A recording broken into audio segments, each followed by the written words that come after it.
Hello and welcome to my World Championship pre-Christmas review.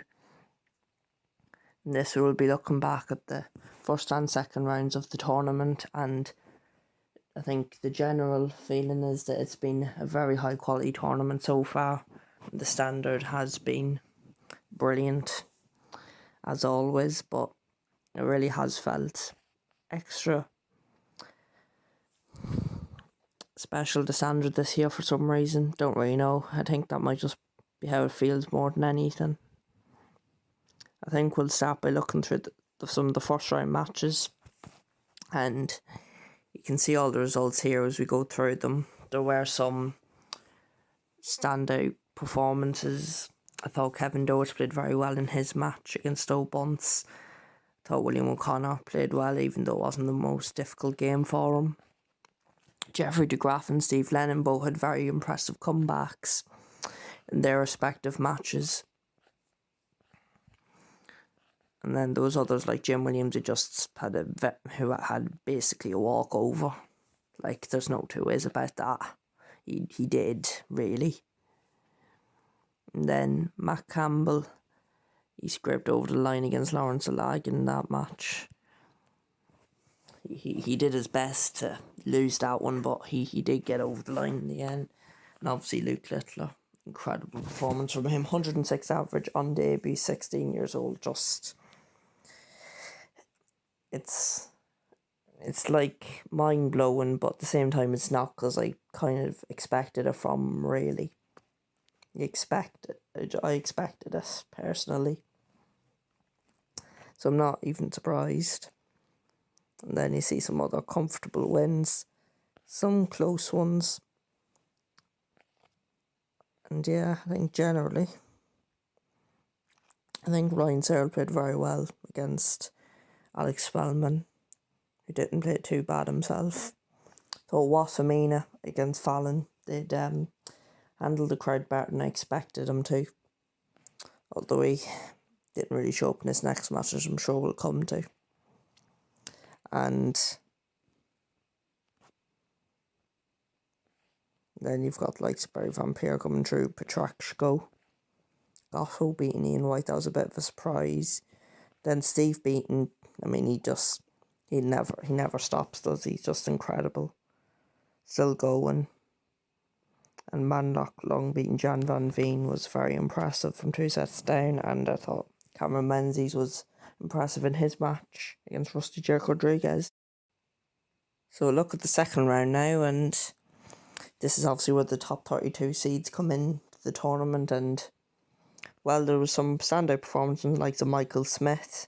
He played very well, as did Chris Dobie against William O'Connor. Some comfortable enough games there for like some Matters Rasman, Rob Cross and Ross Smith. Well, I wouldn't say Rasmus was all that comfortable. He probably should have lost it, really, but he got over the line, and that's all that matters. And Jeffrey de Graaf beating Jose de Sousa is not a big upset. Clayton beating Seagland, you see likes of Johnny Clay and Christopher Tyskie as well getting through. Jim Williams beat Peter Wright 3-0. I can't say I'm all that surprised. The only thing I'm surprised by was how bad Peter Wright was in that one. I actually thought Jim Williams would play better, but he's not going to be complaining. He won 3-0. Barney, I thought, was very good against Zagansky. I thought he was very impressive, actually. And then Matt Campbell beating James Wade, Luke Littler beating Andrew Gilding. Both impressive, but not impressive performances from them. Gavin Price, Gary Anderson, Michael Van Garen all had very comfortable wins. Brennan Dolan scraped through against Mickey Mansell somehow. Boris Krutchmer beat a very much still injured Derek van Duijvenbode.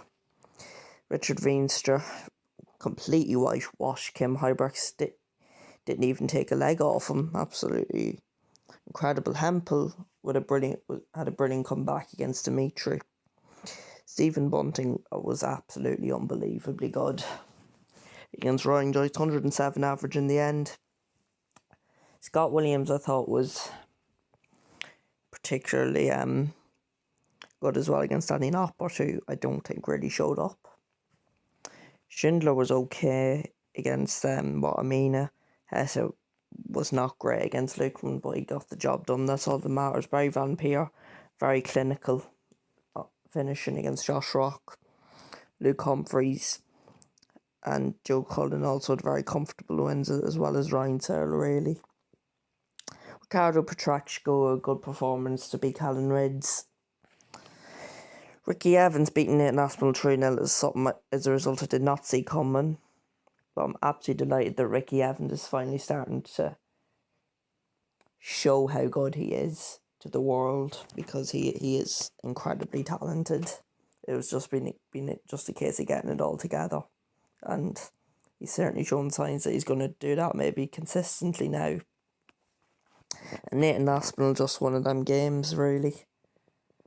But overall, I think he'll look back on his year very fondly, having, of course, won the World Match Play. And Daryl Gurney beat Steve Beaton, very impressive from Gurney. Dave Chisnell and Gabriel Clemens also relatively comfortable victories. So, in total, 11 seeds were knocked out in the first round this year, which is probably above average, but I think it seems particularly crazy given the fact that there was only 3 knocked out this stage last year, which, of course, you usually expect a few more to go out early, but I think it's due to just the strength and depth on tour nowadays, I think. And as for the post-Christmas action, I mean, some absolute crackers for the next round, and after that as well, I mean, any of the 32 players left could win it, and it probably wouldn't surprise me all that much, apart from maybe a couple. Like, it's just so open, and it's certainly something to look forward to. So I hope you enjoyed the video. Please like and subscribe.